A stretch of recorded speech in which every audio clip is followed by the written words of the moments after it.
वालेकुम, welcome to another episode of ask dental views. तो sir कैसे हैं आप? अल्हम्दुलिल्लाह अल्हम्दुलिल्लाह बिल्कुल ठीक ठाक। आप सुनाओ, आप कैसी हो? मैं भी सर बिल्कुल ठीक जी, ठाक। आज सर क्या क्या हम डिस्कस आपको कर रहे हैं? पसंद? हाँ, अब पिछला क्योंकि हमारा रिसर्च के ऊपर ही था तो मैंने थोड़ा सोचा इसके बारे में, रिसर्च के ऊपर ही कुछ बात की जाए। तो एक जो बात मेरे जहन में बहुत ज्यादा खटकती है वो ये है कि जैसे आपका एमएससी का प्रोग्राम था 1 ईयर का। हम्म, आपको पता था कि आपने जिस तरह बताया कि मैं फलाने मंथ में गया और फलाने मंथ में मेरा खत्म हो गया। तो यहाँ पर भी हमें बताया तो यही जाता है कि आपका फलाने साल के फलाने महीने में शुरू होगा, खत्म कब बताया तो जाता है लेकिन कभी फॉलो नहीं किया जाता। फॉलो नहीं किया जाता, ठीक है। इसकी हाँ, इसकी क्या वजह है? मतलब हम वो दिमाग बना के जाते हैं कि यार इस वक्त ये खत्म हो जाएगा फिर हम आगे का सोचेंगे, लेकिन वो पहला स्टेप ही नहीं खत्म हो रहा होता। अच्छा देखिए, अब इसमें जो है ना हमारे अभी हमने लास्ट टाइम भी ये बात की थी, उसी को मैं थोड़ा सा रिपीट करके फिर हम आगे चलेंगे। हम्म। जो भी हम इस तरह की बात करते हैं कि स्पेशली पोस्ट ग्रेजुएट स्टडीज की, even even under graduate level पे भी, लेकिन specifically we are talking about post graduate. Post graduate में जो भी चैलेंजेस हैं उसमें हम्म। 4 जो बॉडीज हैं वो इन्वॉल्व है, या 4 फैक्टर्स कह लें। बिल्कुल। Number 1 factor is governing body, ठीक है। हम्म। उसकी क्या रिस्पॉन्सिबिलिटीज है वो हमें डिफाइन करनी है। गवर्निंग बॉडीज में हमारी पीएमसी आ जाती है, हमारा एचईसी आ जाती है। नंबर 2 जो है वो हमारा इंस्टीट्यूट है, व्हाट्सएवर आइदर इट्स यूनिवर्सिटी और कॉलेज, जो वो प्रोग्राम ऑफर कर रहे हैं, ठीक है। यूजली प्रोग्राम यूनिवर्सिटी के थ्रू ही ऑफर होते हैं, लेकिन आगे वो किसी कॉलेज लेवल पे भी उसको डील कर रहे होते हैं। तो ये तो 2 होगी जो गवर्निंग बॉडीज की ही आगे क्लासिफिकेशन है। देन जो 2 मेन फैक्टर्स आ जाते हैं वो है स्टूडेंट एंड सुपरवाइजर, ठीक है, जिन पे स्टूडेंट सारा एंड सुपरवाइजर। ये स्टूडेंट एंड सुपरवाइजर ठीक है। और होता ये है कि सारा मुद्दा उन पे आता है, ठीक है। जो भी अच्छी बात है या बुरी सही। बात है, डिले हो रहा है, टाइमली हो रहा है, उसका जो भी क्या कह लें कि एडवांटेज कह लें या उसका जो बेनिफिट है वो इन दोनों को मिल रहा है, ठीक है। यानी मतलब एट द एंड अगर कोई बुरा बन रहा है तो कौन बुरा बन रहा है? सुपरवाइजर बुरा बन रहा है, ठीक है। या जो अगर किसी कोई इसमें जो सफर कर रहा है वो स्टूडेंट सफर कर रहा है, ठीक है। तो ये तो अब हम इसमें आज जो है हम we will not talk about governing bodies, ठीक है। वो हम कभी फ्यूचर में ये नेक्स्ट एपिसोड्स में कहीं डिस्कस करेंगे। आज हम बात करेंगे स्टूडेंट और सुपरवाइजर के बारे में। तो अब आप सही है। बताओगे, ठीक है। जो आप एज अ स्टूडेंट जो हो, ठीक है, हम्म। आपके जहन में जब आपने स्टार्ट किया, आपके क्या ख्यालात थे कि क्या होने लगा? उस वक्त मोराल काफी अच्छा था, लेकिन आहिस्ता आहिस्ता काफी डाउन होता रहा। हम्म, और मैं कभी भी मैंने अपने आप को इसलिए शायद ब्लेम नहीं किया क्योंकि मेरी जो डिग्री थी 2 साल की थी और 4 साल में हुई, लेकिन उसमें से कोई एक ऐसा दिन नहीं था जिसमें मैंने कहा हो कि शायद मेरी लापरवाही की वजह से हुई है। मतलब कोई और फैक्टर्स भी बीच में इन्वॉल्व थे एग्जैक्टली उसमें एग्जैक्टली। पहले तो। और ये सिर्फ मेरी यूनिवर्सिटी के साथ नहीं है, मैंने बाकी भी लोगों से बात किया तो उनके भी सिमिलर मसले ही थे। तो मेरा सवाल ये है कि अगर मसले सबके सिमिलर हैं तो इनको सॉल्व क्यों नहीं किया जाता? जैसे अगर मैं पहली बात कहूँ तो जिस तरह अभी हम रिसेंटली भी बात कर रहे थे कि किसी यूनिवर्सिटी ने एक प्रोग्राम शुरू करवाया लेकिन उनके पास सुपरवाइजर नहीं है, हम्म, या फिर कोई यूनिवर्सिटी कोई प्रोग्राम स्टार्ट करवाती है और वो रिकग्नाइज नहीं होता। तो अब स्टूडेंट का इसमें कसूर है भला? अच्छा देखिए, होता यही है कि आखिर में ना जब ये बात सारी आती है तो वो स्टूडेंट पे डाल देते हैं, और स्टूडेंट को वो ये कह देते हैं कि जी क्या आपको एडमिशन लेने से पहले ये बात नहीं पता थी? हाँ। ठीक है। यानी कि आप देख लीजिए, this is what we have seen. जो भी एमडीएस प्रोग्राम्स ऑफर एंड हो रहे हैं, एक्सपीरियंस्ड। हाँ, एमफिल प्रोग्राम ऑफर हो रहे हैं, पीएचडी प्रोग्राम्स ऑफर हो रहे हैं, और वो रिकग्नाइज नहीं हो रहे इनिशियली, ठीक है। और स्टूडेंट्स ने एडमिशन ले लिए, एक एक 2-2 साल वो अपना चलते रहे। बल्कि इवन जो हम जिसमें मैं पर्सनली इन्वॉल्व था, लाइक उसमें तो उनकी डिग्री रिकग्नाइज हुई आफ्टर 5-6 years। 3 बैजेस जो हैं वो एमफिल करके पास आउट हो गए, but their degree was not recognised. अब ये किसका कसूर था? जब कसूर वो उसको अनफोल्ड करते हैं तो कहते हैं जी ये तो स्टूडेंट का कसूर था, वो जी हमने तो इश्तिहार में उन्होंने देखा नहीं था कि जी कि ये नॉन रिकग्नाइज्ड है, या उनको चेक करना चाहिए था पीएमसी से या पीएमडीसी से, उस वक्त पीएमडीसी थी, या एचईसी से करना चाहिए था। लेकिन उस इंस्टीट्यूट के ऊपर कोई हाथ नहीं डालता कि तुमने क्यों वो एडवर्टाइज कर दिया था, ठीक है यानी कि वो उसको उसको कोई नहीं पूछता कि वो क्यों उसको पेनल्टी क्यों नहीं देते, क्योंकि एट दी एंड सफर तो स्टूडेंट का है।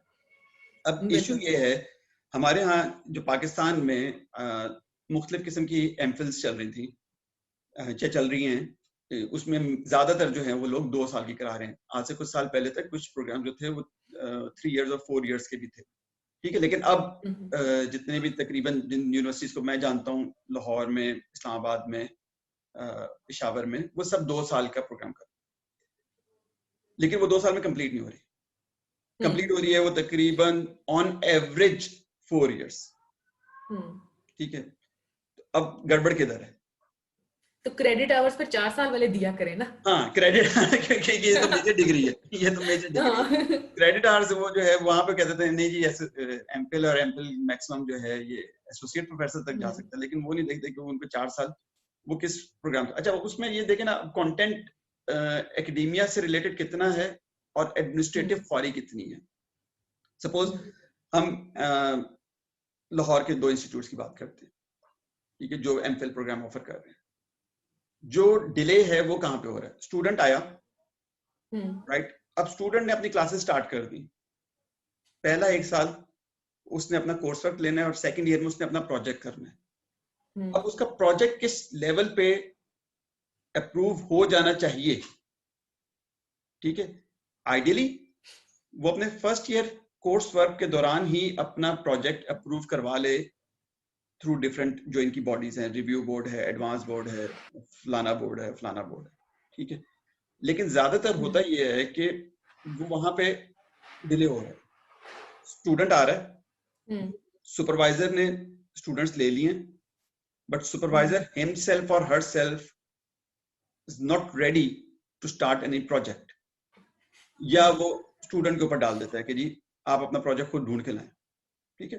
तो अब उसमें वो डिले होना शुरू हो जाता है, 1 महीना 2 महीना, अब इसमें वो बहस चल रही है, फिर वो लिखना शुरू करता है अपना साइनॉप्सिस। अब साइनॉप्सिस लिखने के लिए मैं ये समझता हूं अगर एक फुल टाइम स्टूडेंट है, he or she should not take more than 1 month.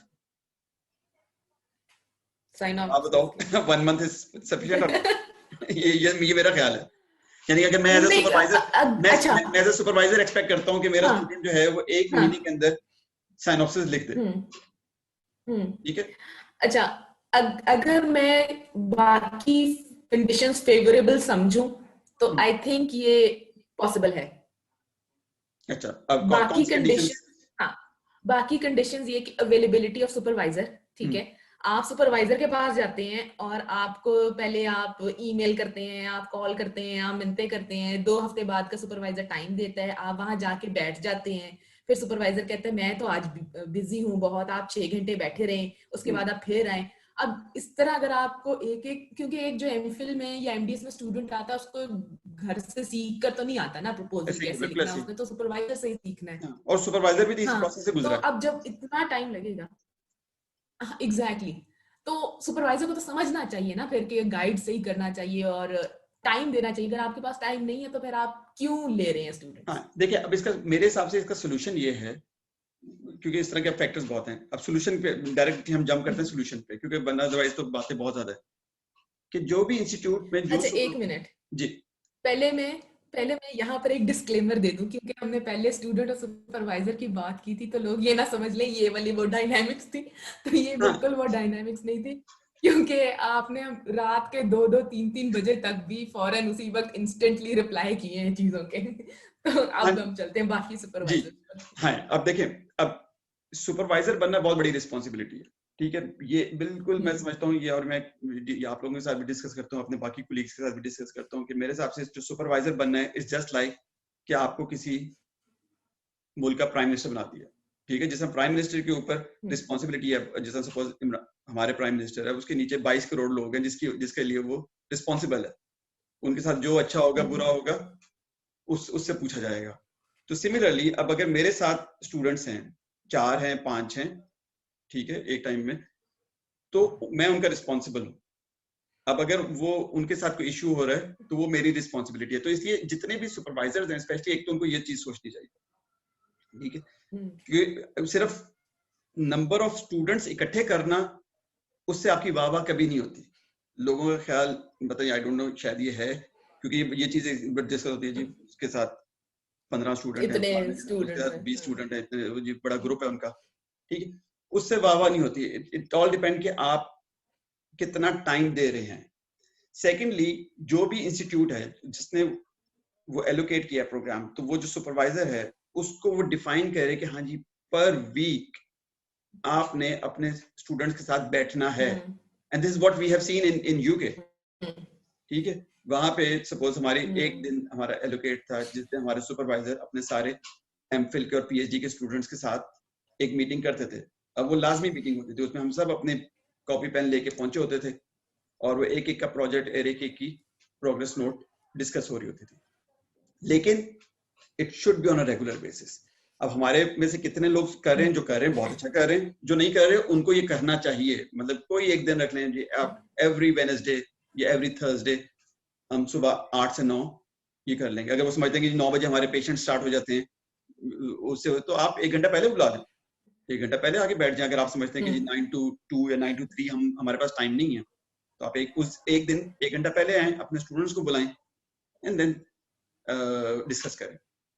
तो पहली चीज तो ये कि जो सुपरवाइजर है उसको अपनी रिस्पॉन्सिबिलिटी लेनी होगी, उसको ये पेन लेना होगा, ठीक है। एक टाइम उसको हर महीने हर हफ्ते अपने स्टूडेंट को देना होगा और उनके जो भी प्रोजेक्ट की प्रोग्रेस है उसमें जो डिफिकल्टीज हैं वो उसने दूर करनी है।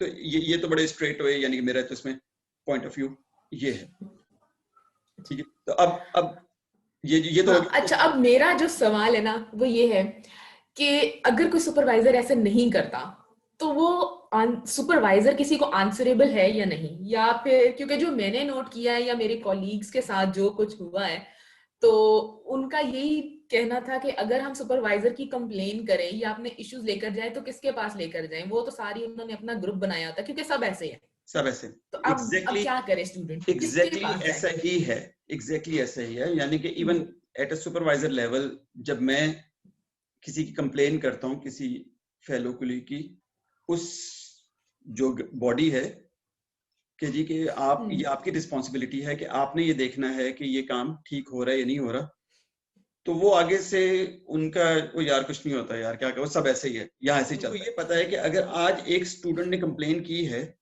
एक सुपरवाइजर के अगेंस्ट, और अगर हमने आज इस सुपरवाइजर के अगेंस्ट डिसीजन ले लिया, तो हो सकता है कल को मेरा स्टूडेंट मेरे पास ही मेरे खिलाफ ही ना आ जाए, ठीक है। तो वो उसको पहले ही इस तरह उसको फिजल आउट करते हैं कि या जो भी उसको कहानियों में डाल के, या कुछ नहीं यार देखो बस अपनी डिग्री करो। ज्यादातर ये कहता हूँ यार बस तुम अपनी डिग्री करो। मेरे अपने कलीग से बात हुई, वो कहते हैं सर शुक्र करके बस डिग्री खत्म करें। 5 साल हो गए, 6 साल हो गए, बोलते तक नहीं है, ठीक है, बोलते तक नहीं है। रीजन इज वो कहते हैं जी हमने अपनी डिग्री चुप है। तो बस जब वही वाली बात है, फिर जूते खाई जाए। लेकिन कोई तो इस कंप्लेन होनी चाहिए। लेकिन जनरली जो प्रोग्राम्स अगर हम देखते हैं कहीं पे भी, चाहे वो कराची में हो रहे हैं, चाहे वो पेशावर में हो रहे हैं, और चाहे वो लाहौर में हो रहे हैं, 8-8 साल से एमडीएस चली जा रही है। अब किसकी गलती है, वो पता नहीं किसकी गलती, ठीक है। वो सुपरवाइजर कहता है ये मेरा स्टूडेंट नहीं आता। अब इस पे भी ऐसे कहूंगा कि ये भी जो सुपरवाइजर हम क्या ये कहते हैं यार वो तो स्टूडेंट ही टाइम नहीं देता। दूसरे कुछ वो स्टूडेंट्स होते हैं जो आते तो डेपुटेशन पे हैं, लेकिन वो साथ अपनी प्राइवेट प्रैक्टिस कर रहे होते हैं, ठीक है। वो शाम को क्लिनिक्स कर रहे होते हैं। अब उनका फोकस अपना सारा उधर क्लिनिक की तरफ होता है कि मैं 2 बजे जाके जो है वो क्लिनिक खोलना है। तो ये एक चीज है जो मैं यानी कि एज ए सुपरवाइजर समझता हूँ कि मैं उसको जो पार्ट टाइमर्स हैं उनको मैं एक्सेप्ट नहीं करता। अच्छा, अभी तक as a first supervisor as a main supervisor. ठीक है, ठीक ठीक है, है, जिसकी यानी कि as a main supervisor is my prime responsibility. को सुपरवाइजर हो, उसका कोई सुपरवाइजर कोई और है, उन्होंने मुझसे अगर हेल्प लेनी है तो वो स्टूडेंट कहीं पे जॉब कर रहे हैं, इट्स फाइन। लेकिन जो आप लोग देख लो, आपके साथ जितने भी जिनका मैं फर्स्ट सुपरवाइजर हूँ, मैंने भी यही कही, नहीं आना है तो फुल टाइम आना है, नहीं तो प्लीज। और ये आई डोंट नो, मेरे ख्याल से क्योंकि मुझसे काफी अपने कुलीग्स वगैरह ने और इस तरह जो है उन्होंने ये बात की थी सुपरवाइजर बन जाए हमारे पीएचडी के प्रोग्राम के लिए। तो मैं यही कहता हूँ कि आ जाओ, फुल टाइम आगे काम कर सकते हैं तो करवा देंगे। हाँ, जो मेरे हिसाब से जो इशू है, स्टूडेंट भी खुद टाइम नहीं देता। ठीक है, उसका फोकस स्पेशली जो इस तरह के आते हैं जिन्होंने अपनी पार्ट टाइम क्लिनिक्स करने होते हैं, ठीक है, उनका फोकस सारा वहां, तो उन्होंने पढ़ना किस टाइम पे। अभी भी काफी आप सारे ऐसे लोग देख लें डिफरेंट इंस्टीट्यूट्स में जो पीएचडी कर रहे हैं, जो मास्टर्स कर रहे हैं, वो उनकी कहीं ना कहीं किसी इंस्टीट्यूट में जॉब है। ठीक है, अब वो 8 to 2 उन्होंने जॉब करनी है, 5 to 9 उन्होंने क्लिनिक करना है, तो पढ़ना उन्होंने किस टाइम पे। ठीक है, जब पढ़ना नहीं है तो फिर डिले होने। ठीक है, अब जो 2 साल का काम है वो 4 साल में होगा, 4 साल वाला डिग्री जो है वो 10 साल में होगी। तो ये एक बहुत फैक्टर है। अब इस चीज को लुक आफ्टर किसने करना है? अब इस चीज को लुक आफ्टर करने के लिए बॉडीज हैं। ठीक है, वो इंस्टीट्यूट है, वो या वो सुपरवाइजर है। सुपरवाइजर सबसे पहले कहे कि इस टाइम पे आप मुझे इस क्लिनिक से बाहर नजर या इस लैब से बाहर नजर ना आए, and this is actually happened with us. अब अगर सुपरवाइजर के चेक एंड बैलेंस खत्म हो गया, सुपरवाइजर के ऊपर इंस्टीट्यूट का चेक एंड बैलेंस खत्म हो गया, इंस्टीट्यूट के ऊपर गवर्निंग बॉडी का चेक एंड बैलेंस खत्म हो गया, तो ये चीजें फिर ऐसे ही चलती रहेंगी। जितने मर्जी आप इस तरह की डिस्कशंस कर लें, ये ठीक नहीं होगी। नहीं, फेयर इनफ, आई एग्री कि दोनों के ऊपर check and balance in a nutshell हम ये कहना चाह रहे हैं कि होना चाहिए, दोनों के ऊपर सुपरवाइजर का। देखिए, सुपरवाइजर का मैं अक्सर वर्कशॉप में वो जब इस तरह की बात होती है तो मैं एक हवाला देता हूँ। आई डोंट नो आपने वो बुक पढ़ी है कि नहीं पढ़ी, फ्रेंड्स नॉट मास्टर। नाम सुना मैंने। ये जनरल अयूब खान की, फील्ड मार्शल अयूब खान की। खैर उन्होंने कही तो किसी और के लिए थी, लेकिन मैं अपने इसमें जो कोट ये करता हूँ कि ये स्टूडेंट और टीचर या सुपरवाइजर का relationship is it like this, friends not master. ठीक है, आप अपने एक रिलेशन बना के रखें। ठीक है, टाइम दे, दोनों स्टूडेंट भी टाइम दे, सुपरवाइजर भी टाइम दे। अपने जो बाकी फैक्टर्स हैं ये हमारे अपने पैदा करते होते हैं।